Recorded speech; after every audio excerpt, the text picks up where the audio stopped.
اللہ کریم سب سے بڑا ہے۔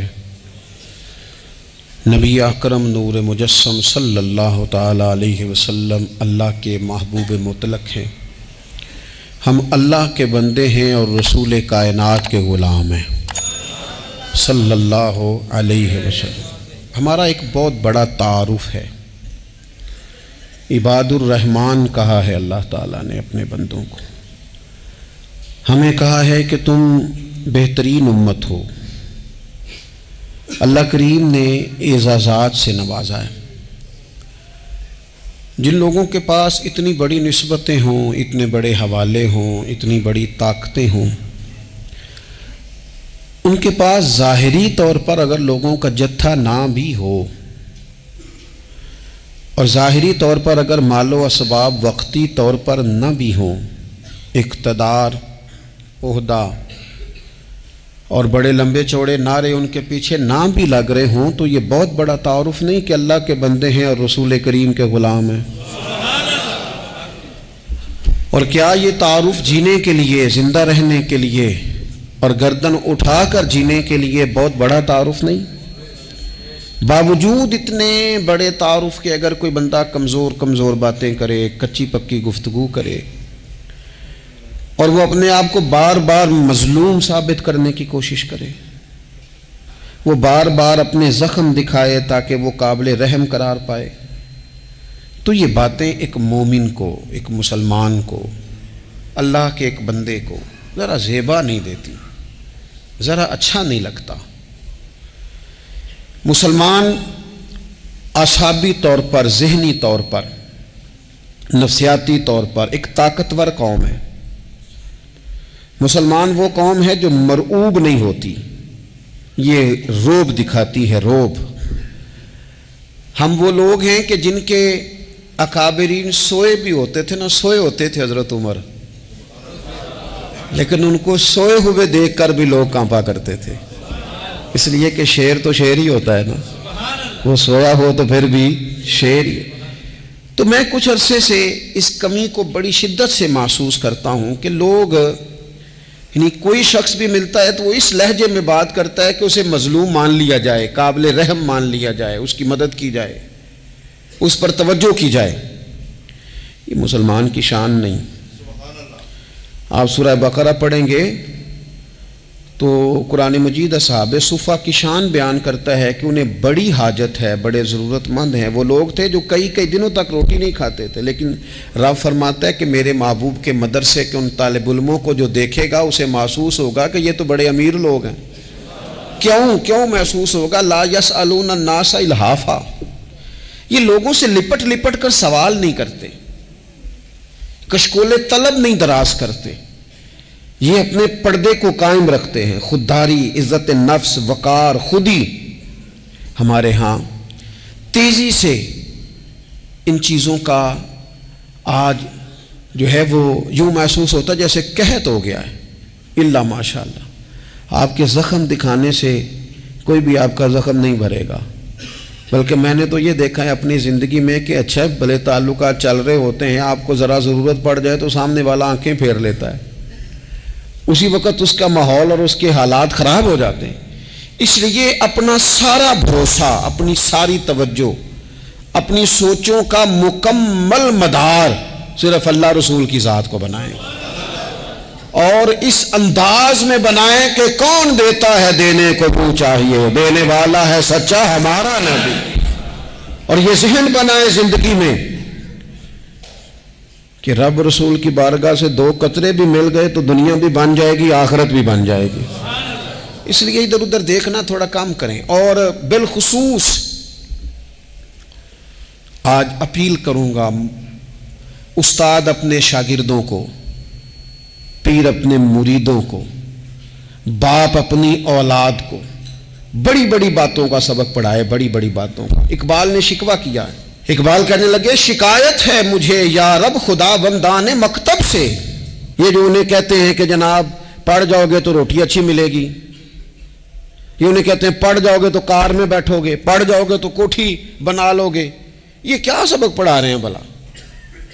ان کو تو تم بڑے بڑے باتیں بتاؤ، انہیں کہو پڑھو گے تو دنیا میں حضور کے دین کا انقلاب برپا کرو گے، تم ان کہو کہ تم پڑھو گے تو تم ایک پورا ملک چلاؤ گے، تم انقلاب برپا کرو گے، اٹھ باندھ کمر کیوں ڈرتا ہے، پھر دیکھ خدا کیا کرتا ہے۔ اقبال کہنے لگے یہ تم کیا سبق پڑھا رہے ہو کہ روٹی صحیح مل جائے گی، چندہ اکٹھا کرنے کا طریقہ آ جائے گا؟ کہنے لگے شکایت ہے مجھے یا رب خدا وندان مکتب سے، سبق شاہی ہے اور بچوں کو دے رہے ہیں خاک بازی کا۔ اڑنے والی تعلیم تھی اور یہ انہیں رینگنے کا سبق پڑھا رہے ہیں۔ تگڑی تگڑی باتیں بچوں کو سکھاؤ، تگڑی تگڑی، یہ پھر سارے نہ ڈھونڈتے پھریں کہ وہ فلانا جو ہے نا چاچا امیر ہے تو ماموں امیر ہے تو فلانی خالہ باہر ہے تو فلانا ذرا مہربانی، کوئی بھی نہیں مہربانی کرتا۔ مہربانی جب بھی کرتا ہے یا خدا کرتا ہے یا مدینے والے محمد مصطفیٰ کرتے ہیں۔ اپنی توجہات کبھی بچوں کو دیکھیں، حضرت لقمان اپنے بیٹے کو کیا کہتے ہیں؟ کہتے ہیں یا بنی اقم الصلاۃ وامر بالمعروف وانہی عن المنکر۔ حضرت لقمان اپنے بیٹے کو سمجھاتے ہیں، کہتے ہیں اے بیٹا نماز قائم کرنا، لوگوں کو بھلائی کا حکم دینا، برائی سے منع کرنا، وَاصْبِرْ عَلَىٰ مَا أَصَابَكَ، اور جب مصیبت پہنچے تو صبر کرنا، ادھر ادھر رونا دھونا نہ کرنا، نماز پڑھنا، بھلائی کا حکم دینا، برائی سے منع کرنا، اور اگر کوئی مصیبت پہنچے تو اس پر صبر کرنا۔ کتنے کام ہو گئے؟ 4۔ ایک نماز پڑھنی ہے، ایک بھلائی کا حکم دینا ہے لوگوں کو، ایک برائی سے، اور اگر کوئی مشکل آئے تو کیا کرنا ہے؟ ان ذالک من عزم الامور۔ فرمایا بیٹا یہ بڑی ہمت والے کام ہیں، ہمت والے کام کرنا، ہمت والے، طاقتیں اپنی قائم رکھنا، کمزور نہ پڑنا، لوگ تمہارے آنسو نہ دیکھیں، کوئی تمہیں تڑپتا نہ دیکھے۔ چھوٹا چھوٹا زخم لے کر لوگ سگنل پہ کھڑے، چھوٹی چھوٹی مجبوریاں لے کر لوگ مانگنے کے لیے دروازوں پر کھڑے ہیں۔ امت مسلمہ کا یہ مزاج نہیں، یہ وقار نہیں، یہ انداز نہیں، ہم تو بانٹنے والے لوگ ہیں۔ چلیں مشکل آ جاتی ہے، زندگی میں ضروریات پڑ جاتی ہیں، قرضہ صحابہ بھی لے لیا کرتے تھے، لیکن یہ جو لہجے آج ہم نے اختیار کر لیے، کمزور ہو جانا، کچا پڑ جانا، غریبی کا رونا، یہ انداز اہل ایمان کا۔ بچوں کو طاقتور ہونا چاہیے۔ میرے نبی کریم صلی اللہ تعالی علیہ وآلہ وسلم نے نا ارشاد فرمایا، ایسا نہیں ہے کہ کوئی بندہ کمزور ہے تو وہ ناپسندیدہ ہے، یہ نہیں فرمایا کہ جو بزدل ہے تو وہ بڑا کوئی کٹا ہوا آدمی ہے، لیکن حضور فرماتے ہیں، صحیح مسلم میں حدیث موجود ہے، حضور فرمانے لگے طاقتور مسلمان نا اللہ کی نظر میں بزدل مسلمان سے زیادہ پیارا ہے۔ طاقتور ہے نا، اس کی شان زیادہ ہے، یہ جو با ہمت ہے، با حوصلہ ہے، جس کے اعصاب مضبوط ہیں، یہ رب کریم کی بارگاہ میں باوقار ہے، اللہ کے حضور اس کی قدر ہے۔ اور حضور علیہ الصلوۃ والسلام صحابہ کو دعائیں سکھایا کرتے تھے، اور تعلیم امت کے لیے خود بھی حضور وہ دعا فرمایا کرتے تھے، کہتے تھے اے اللہ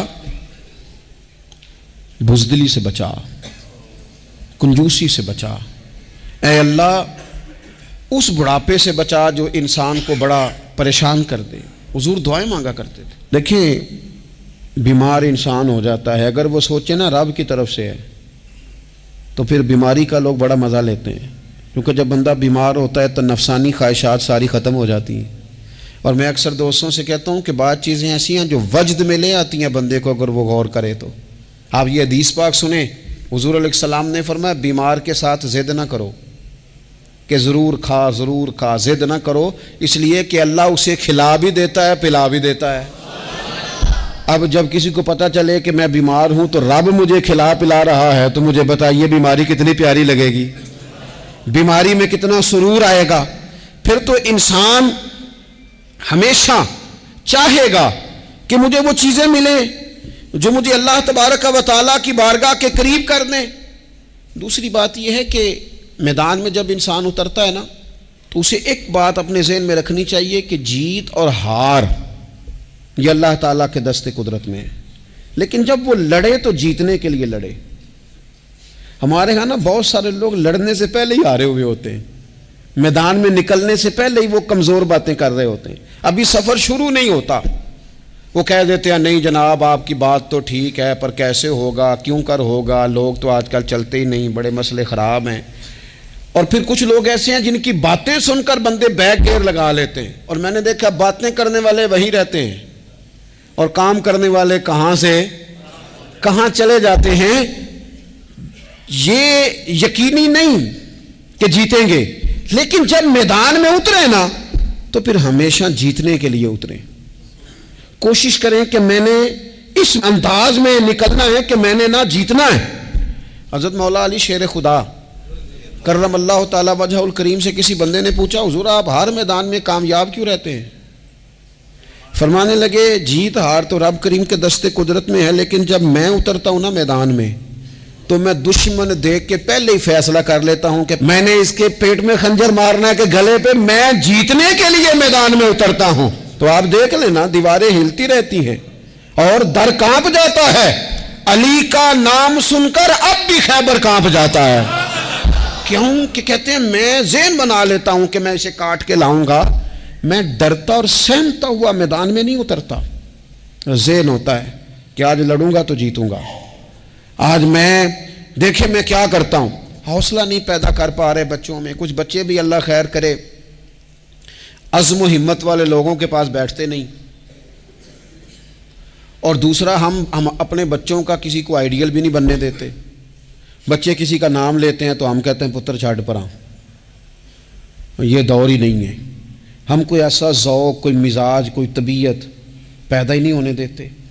کچھ آنے والی نسل کا مزاج ہے کہ وہ اٹھنا نہیں چاہتی، بیٹھنا نہیں چاہتی، چلنا نہیں چاہتی، وہ چاہتی ہے میں لیٹی رہوں، موبائل میرے ہاتھ میں رہے، باقی سارے کام ریموٹ کنٹرول ہو۔ جب انسان دیکھیں نا، ایک ڈاکٹر صاحب کے پاس ایک دفعہ میں گیا تو ایک مریض کو وہ سمجھا رہے تھے، اسے کہہ رہے تھے کہ تو تھوڑی ورزش بھی کیا کر، تھوڑی ورزش بھی کیا کر، اور ساتھ انہوں نے بڑی اچھی بات کی، کہنے لگے اللہ تعالیٰ نے نا جسم میں جوڑ بنائے ہیں، یہ گھٹنے ہیں، یہ کونیاں ہیں، اللہ نے جوڑ بنائے ہیں، اسی لیے تو بنائے تھے کہ تھوڑی ان کو حرکت بھی دی جائے، لیکن اگر آپ ان جوڑوں کو حرکت ہی نہیں دیں گے تو یہ تو زانگا لود ہو جائیں گے۔ تو کام زندگی میں عزم کے ساتھ، ہمت کے ساتھ، اور سب سے بڑی مضبوطی یہ ہے کہ آپ یہاں سے مضبوط ہوں، آپ اعصابی طور پر مضبوط ہوں۔ یہ جو کمزوری ہے نا، ذہنی کمزوری، میں نہیں پسند کرتا کہ مطلب خواتین بچوں کو اس لیے ڈرائیں کہ بیٹا او ہو بلی آ گئی ہے۔ وہ بلی کیا ہوتی ہے جی؟ لیکن جو خواتین آج بھی بچوں کو بلی سے ڈرائیں گی، اچھا اس کو ڈرا بلی سے رہی ہوتی ہیں اور ساتھ کہہ رہی ہوتی ہیں ماما کا شیر، یہ آپ کا شیر بلی سے ڈرتا ہے، یہ اماں کا شیر بلی سے ڈر رہا ہے، آپ نے اس سے بلی سے ڈرا دیا اور نام شیر رکھ دیا ہے۔ یہ کیسا شیر ہے کہ جو بلی آتی ہے تو بھاگ جاتا ہے؟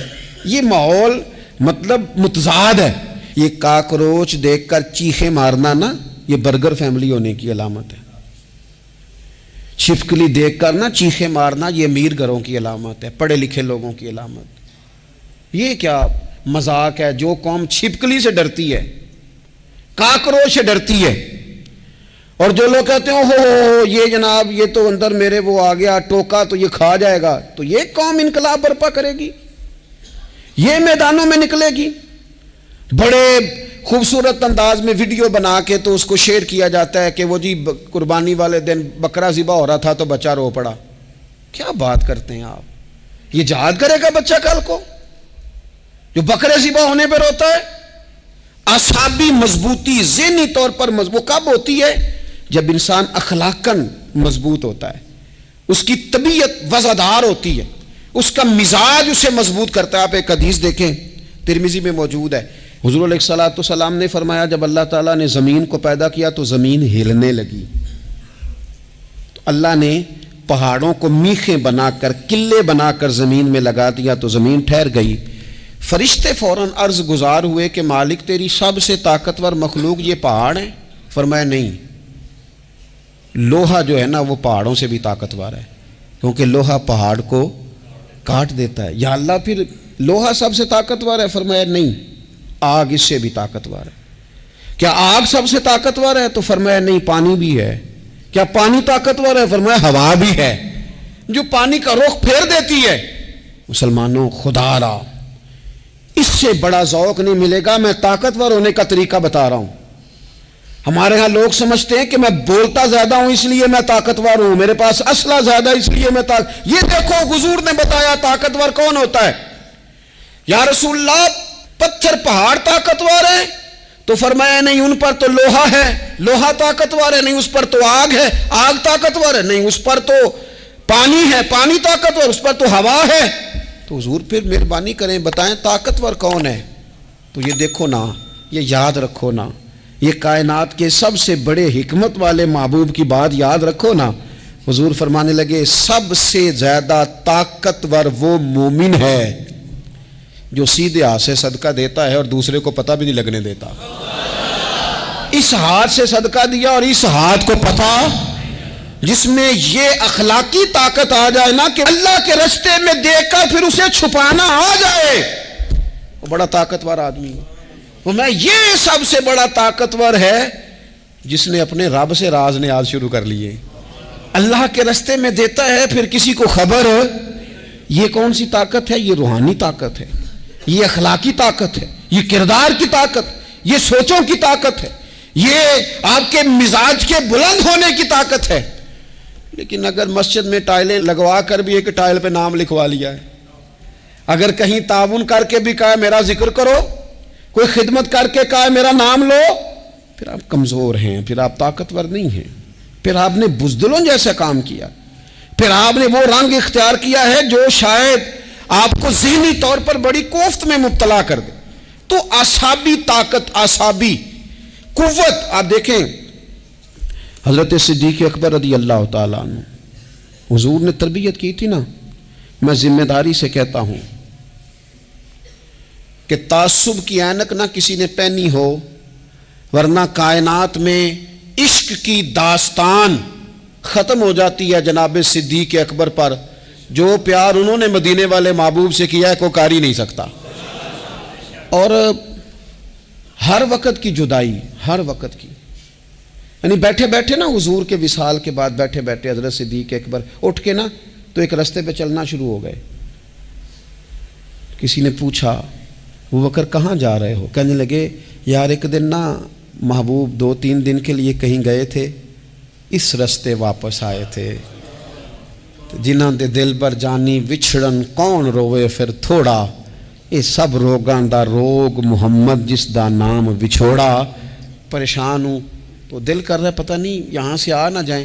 اتنا زیادہ محبوب کی غلامی اور نبی پاک کی محبت کا ذوق، لیکن اعصابی طور پر مضبوط کتنے تھے؟ حضور کے وصال کے بعد جس بندے نے اپنے پروں کے نیچے پوری امت کو سنبھال لیا ہے نا، اس کا نام بھی ابو بکر صدیق ہی ہے۔ ایسے ایسے سنبھال لیا، سب کو سنبھال، دکھ سب سے زیادہ لیکن سنبھالا۔ کوئی زکوٰۃ کا منکر پیدا ہو رہا ہے، کوئی ختم نبوت پہ حملہ کر رہا ہے، کوئی کچھ ہو رہا ہے، کوئی کچھ ہو رہا ہے، ابو بکر صدیق نے فرمایا سارے لشکر روانہ کرو، جہاں جہاں حضور نے فرمایا تھا جہاد کرو، فرمایا جو ایک رسی بھی زکوٰۃ کی نہیں دے گا وصول کریں گے۔ لوگوں نے کہا حضور حالات بڑے اور طرح کے ہیں، کیسے کام چلے گا؟ حضرت عمر جیسے دلیر بندے بھی کہنے لگے جناب یہ نظام کیسے چلے گا؟ تو ابو بکر صدیق فرمانے لگے عمر تجھے تیری ماں روئے، تو بڑے مضبوط مزاج کا تھا، یہ مجھے کیا پیغام دے رہا ہے؟ فرمایا عمر یاد رکھ اگر میں مدینہ منورہ میں اکیلا بھی رہ گیا اور جنگل کے درندے میرا آ کے گوشت بھی نوچ کے لے گئے تو پھر بھی میں ان اصولوں پر کھڑا رہوں گا جن اصولوں پر مدینے والے رسول نے مجھے کھڑا کیا ہے، ذرا گنجائش نہیں۔ ہم یہاں سے مضبوط لوگ ہیں، یہاں سے ذہنی بلندی، ذہنی پختگی، یہ حسن ہے زندگی کا۔ یہ کیا بات ہوئی؟ پرسوں فیصلہ کوئی اور تھا، سویرے پروگرام کوئی اور بن گیا، کل فلانے کا مرید تھا آج مجھے فیض نہیں ملا ادھر جا رہا ہوں، پرسوں فلانے کو استاد بنا بیٹھا تھا آج میرا پروگرام بدل گیا ہے، کل میری سوچیں اور تھیں آج میری سوچیں اور ہیں۔ جو قوم ساری زندگی تعین ہی نہ کرے وہ کام کیسے کرے گی؟ جو رستے کا آغاز ہی نہ کرے وہ منزل پر کیسے پہنچے گی؟ تو کمزور باتوں سے نکلیں، بزدلانہ سوچوں سے باہر آئیں، طے کریں زندگی میں یہ کچھ ہم نے کرنا ہے۔ میں نے کہا ہے نکلے میدان میں جیتنے کے لیے، پھر رب کی مرضی ہے، پھر اللہ کی مرضی ہے۔ ساری زندگی صحابہ پر قرض رہا، قرضے بھی رہے، خدمتیں بھی ہوتی رہی، جہاد بھی ہوتے رہے، ڈیوٹیاں بھی ہوتی رہیں, سارے کام ہی ہوتے رہے. ہمارا یہ مزاج ہے, ایک دو کھا گیا ہے ساری خوشیاں ہی گئیں, بس سارا کچھ ختم کر بیٹھتے ہیں. تو تھوڑی سی نا مضبوط دیکھیں. اچھا یہ حضرت ابو بکر کا حال ہے, تو جناب عمر کی کیفیت کیا ہے؟ کلمہ پڑھتے ہی حضرت عمر نے فرمایا یا رسول اللہ, جب آپ سچے, قرآن سچا, اسلام سچا, تو چھپ کے نماز پڑھنے کا کیا مطلب ہے؟ فرمایا ابھی تعداد ہی کوئی نہیں, 40 تو مسلمان ہیں. عرض کی حضور مہربانی کریں نا, آپ صرف اجازت دیں. 20 لوگوں کی صفیں بنا دی گئیں. ایک صف کے آگے حضرت عمر ہیں, ایک صف کے آگے حضرت امیر حمزہ ہیں. جناب عمر کہنے لگے چونکہ آپ اللہ کے رسول ہیں تو لہذا نماز بھی آج اللہ کے گھر میں پڑھی جائے گی. تو حضرت عمر بیت اللہ شریف کے بیچ کھڑے ہو کے نعرہ لگاتے ہیں, فرماتے ہیں میں عمر ہوں, تم مجھے بھی جانتے ہو, میرے باپ کو بھی جانتے ہو, تم میرا قبیلہ بھی جانتے ہو, میں نے پڑھ لیا ہے محبوب کا کلمہ. اب جس نے بچے یتیم کرانے ہو اور اپنی بیوی بیوہ کرانی ہو وہ آئے اور مجھے روکے. یہ محبوب اللہ کے ہیں اور گھر بھی اللہ کا ہے, تو نماز بھی آج اللہ کے گھر میں پڑھی جائے گی. جب تک انسان یہاں سے طاقتور نہیں ہوتا. پھر بات آئی سیدنا عثمان غنی کی. میں پہلا وہاں اونا رنداں تو جنہیں کھلی بغاوت کی تھی, ہے پورا قبیلہ اور طرف ہے. عثمان تیرے گھر میں مال ہے, دولت ہے, وزاداری ہے, لوگ سارے کیا کریں گے؟ والد مخالف, چچا مخالف. حضرت عثمان غنی جیسے آدمی کو پکڑ کے باندھ دیا گیا گھر میں. پر عثمان غنی کہنے لگے میں ان بزدلوں میں سے نہیں ہوں جو محبت بھی کریں اور اظہار بھی نہ کر سکیں, جو دعویٰ بھی کریں اور پھر ان کے اندر طاقت اظہار بھی نہ ہو. فرمایا تم جتنا باندھ سکتے ہو باندھ لو, تم اپنی دولتیں, حکومتیں اور اپنا جاہ و جلال سنبھال کے رکھو, ہم نے تو غلامی کا فیصلہ کر لیا ہے. اور پھر کی غلامی انہوں نے. اور جہاں تک بات ہے شیر خدا حضرت علی المرتضیٰ کی, حضرت علی المرتضیٰ شیر خدا کا تو یہ حال تھا کہ ساری زندگی میدان میں رہے. ایک دن حضور نے صرف فرمایا کہ آج آپ کو نہیں لے کے جانا, آپ تھوڑا نا میرے نائب بن کر, حضور کسی نہ کسی کو نائب بنا کے مدینے میں چھوڑ کے جائے. ایک دن صرف کہا نہیں لے کے جانا. تو حضرت مولا علی رونے لگے, کہنے لگے حضور میں بچوں کے بیچ رہوں, عورتوں کے بیچ رہوں, میری تلوار کو زنگ لگ جائے گا. حضور مجھے تو گھوڑے پہ بیٹھنا پسند ہے. اچھا میں آپ کو ایک اور بات بھی عرض کروں, پہلے بھی میں نے کہا تھا پھر کہتا ہوں, کچھ لوگ پڑھے لکھے ہوتے ہیں بہادر نہیں ہوتے. حضرت علی کے علم کا بھی کمال عروج پہ اور بہادری بھی پورے عروج پہ. زندگی نا بہادر لوگوں کی ہوتی ہے. یہ شہاب الدین غوری لیٹے ہیں یہاں سوابا میں, تو کسی نے پوچھا ان سے کہ یار آپ کہاں رہتے ہیں؟ کہنے لگے میں گھوڑے کی پشت پہ ہوتا ہوں, ہمارے بچے بڑی سونی فوٹو بناتے ہیں. ان سے پوچھیں آج کل آپ کیا کرتے ہیں, تو کہتے ہیں موبائل چلاتے ہیں. آپ کیا کرتے ہیں؟ ہم فوٹو کھینچتے ہیں. آپ کیا کرتے ہیں؟ کہتے ہیں وہ نا مجھے ایسا عجیب مسئلہ ہے موبائل کا کہ بچوں کی نا مطلب میں کئی دفعہ سوچتا ہوں کہ اگر انہیں کچھ 4 گھنٹے موبائل سے علیحدہ رہنا پڑا نا تو ہو سکتا ہے کہ ان کو ڈاکٹر کو بھی دکھانا پڑ جائے, اتنی کو بری حالت ہو گئی. مجھے ڈھیر سارے دوست کہتے ہیں جی آپ ٹیلی فون پہ ملتے نہیں. میں نے کہا میں پہلے ملا کرتا تھا جب تک لوگوں کی جیب میں موبائل تھا, جب سے لوگوں نے ہاتھ میں پکڑ لیا نا تو پھر تو ایک دن میں 100 نمبر ملتا ہے, تو پھر آپ کیسے موبائل پہ رہیں گے؟ پھر تو ایک ہی کام ہے, یا فون سنیں گے یا کوئی اور کام کریں گے. تو تھوڑی سی ہمت والی زندگی گزاریں. بزدلانہ باتیں, کمزور باتیں ہمارے بچوں کو بھی کمزور کر دیں گی. یہ کچھ نہیں کر سکیں گے. حضرت سیدنا عبداللہ بن زبیر رضی اللہ تعالیٰ عنہ, یہ مدینہ منورہ میں پیدا ہونے والے سب سے پہلے بچے ہیں. حضرت سیدنا ابو بکر صدیق رضی اللہ تعالیٰ عنہ کے نواسے ہیں, حضور کے پھپھو جناب صفیہ کے پوتے ہیں, اور عشرہ مبشرہ صحابی حضرت زبیر بن عوام ان کے بیٹے. شروع سے ہی بڑے بہادر تھے. ایک دن کچھ بچے گلی میں کھیل رہے تھے تو ایک شخص نے آ کے نا چیخ ماری, ڈرایا, سارے بچے بھاگ گئے. جناب عبداللہ ابن زبیر کہنے لگے کیوں بھاگتے ہو, اب چیخوں سے بھی ڈرو گے؟ واپس آؤ سارے, میں تمہارا امیر ہوں, آؤ ذرا اس پر حملہ کریں. ہم سارے بھاگے اور یہ اکیلا کھڑا رہے. اس پر حملہ کیا, وہ ڈرانے والا خود ڈر کے بھاگ گیا. تھوڑا سا نا مزاج, ذہن, طبیعت دیکھیں نا, بدتمیزی اور چیز کا نام ہے لیکن گفتگو کا مضبوط ہونا یہ اور چیز کا نام ہے. بچوں کو جب پوری طرح یہاں تو ہم ان کو اس قدر زیادہ کمروں میں بند رکھتے ہیں کہ جب وہ نکلتے ہیں باغی ہو جاتے ہیں. یہاں پھر یہ ہوتا ہے کہ ان کے اندر جو صلاحیتیں ہوتی ہیں وہ پوری طرح دب جاتی ہیں. وہ جو کیفیات ہوتی ہیں جو ایک مردانہ وصف میں ہونی چاہیے ان کے اندر موجود نہیں ہوتی. اقبال کہتے ہیں آئین جواں مرداں حق گوئی و بے باکی، اللہ کے شیروں کو آتی نہیں روباہی. اور یہ جو سہمے دوست ہیں نا بالخصوص غریب طبقے سے، ان سے میں عرض کروں گا کبھی کسی کی گاڑی دیکھ کر مرعوب نہیں ہونا، کبھی کسی کے مہنگے کپڑوں کے روب میں نہیں آنا، کبھی نہیں. حالات کے سہمے ہوئے لوگوں کو بتا دو حالات بدل جاتے ہیں، ایک جیسے نہیں رہتے. کبھی کمزور نہ پڑیں اور جگہ جگہ اپنے دکھ بھی نہ بتائیں، جگہ جگہ اپنے دکھ نہ بتائیں. ہمت کریں. وہ ایک شاعر نے کہا تھا کہ با ہمت لوگ کبھی ہارا نہیں کرتے، یا وہ جیت جاتے ہیں یا کچھ سیکھ جاتے ہیں. وہ نا میدانوں میں رہتے ہیں، کمزور نہ پڑیں. یہ جو اتنا لمبی لسٹ بن گئی ہے نا، اتنی لمبی لسٹ مانگنے والوں کی، اتنا لمبی فہرست ہو گئی ہے ہر سگنل پہ، ہر چوک میں، ہر رش والی جگہ پہ. یہ بتاتی ہے کہ لوگ اس کو آر ہی نہیں سمجھتے، کمزوری نہیں سمجھتے، طاقت والا مزاج. حضرت عمر بہادر تھے تو بہادر لوگوں کو پسند بھی بڑا کرتے تھے. حضرت عبداللہ ابن زبیر چھوٹے تھے، بچوں کے ساتھ کھیل رہے تھے، اور یہ وہی حضرت عبداللہ ابن زبیر ہیں جو بعد میں امام حسین کے قاتلوں کے سامنے ڈٹ کے کھڑے ہو گئے اور انہوں نے اعلانیہ ان لوگوں کا بائیکاٹ بھی کیا اور ان لوگوں کے ساتھ سفارا بھی ہوئے.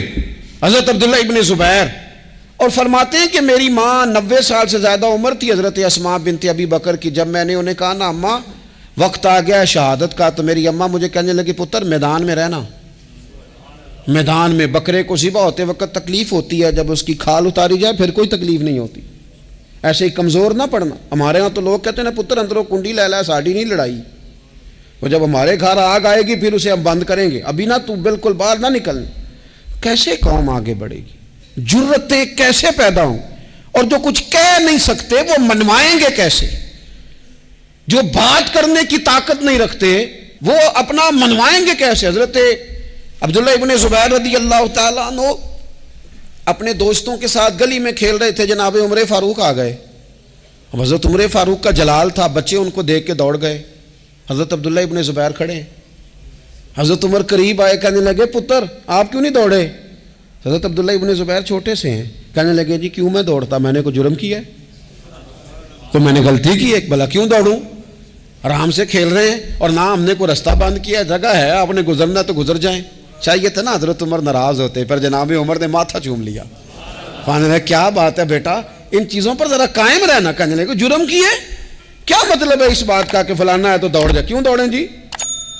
تو ہم نے جو قوم کو سکھانا شروع کیا ہے نا، دیکھیں فقر اور چیز ہے، درویشی اور چیز ہے، سادگی، لیکن ظلم سہنا اور چیز ہے.